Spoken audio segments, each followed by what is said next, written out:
నమస్తే. డివైన్ సోల్కు స్వాగతం. హిందూ ధర్మంలో ప్రతి మాసానికి ఒక ప్రత్యేకత ఉంటుంది. అందులోనూ విఘ్నేశ్వరుడికి అంకితం చేయబడిన సంకష్టహర చవితికి భక్తుల గుండెల్లో ఒక ప్రత్యేక స్థానం ఉంది. ప్రతి నెల పౌర్ణమి తర్వాత వచ్చే కృష్ణపక్ష చవితిని సంకష్టహర చవితి లేదా సంకష్ట చతుర్థి అంటారు. అంటే మన జీవితంలో ఎదురయ్యే సకల ఆటంకాలను తొలగించే పవిత్రమైన రోజు ఇది. పురాణాల ప్రకారం ఒకసారి వినాయకుడి రూపం చూసి చంద్రుడు పరిహాసం చేయగా గణపతి ఆగ్రహించి చంద్రుడిని శపించాడు. ఆ శాపం వల్ల తన కాంతిని కోల్పోయిన చంద్రుడు తిరిగి గణనాథుని ప్రసన్నం చేసుకోవడానికి ఈ చవితి తిథి నాడే గణపతిని ప్రార్థించాడు.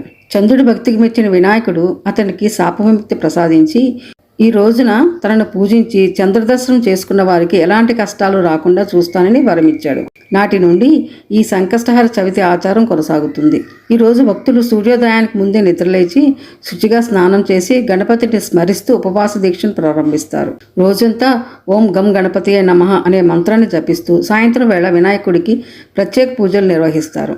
గణనాథుడికి అత్యంత ప్రీతికరమైన గరిక, సమీపత్రం మరియు బెల్లంతో చేసిన ఉండ్రాళ్లను నైవేద్యంగా సమర్పించడం ఈ పూజలో ప్రధాన ఘట్టం. సంకష్టహర చవితి వ్రతం చంద్రోదయంతో ముడిపడి ఉంటుంది. రాత్రివేళ చంద్రుడు ఉదయించిన తర్వాత చంద్రదర్శనం చేసుకుని చంద్రుడికి ఆర్ఘ్యం సమర్పించిన పిమ్మటే భక్తులు తమ ఉపవాసాన్ని విరమిస్తారు. ఇలా చేయడం వల్ల జాతకంలోని చంద్రదోషాలు తొలగిపోవడమే కాకుండా మానసిక ప్రశాంతత లభిస్తుందని నమ్ముతారు.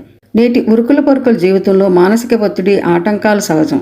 అటువంటి సమయాల్లో పూర్ణ నమ్మకంతో సంకష్టహర చవితి వ్రతాన్ని ఆచరిస్తే ఆ గణనాథుడు మన మార్గంలో ఉన్న ముళ్లను తొలగించి విజయపదం వైపు నడిపిస్తాడు.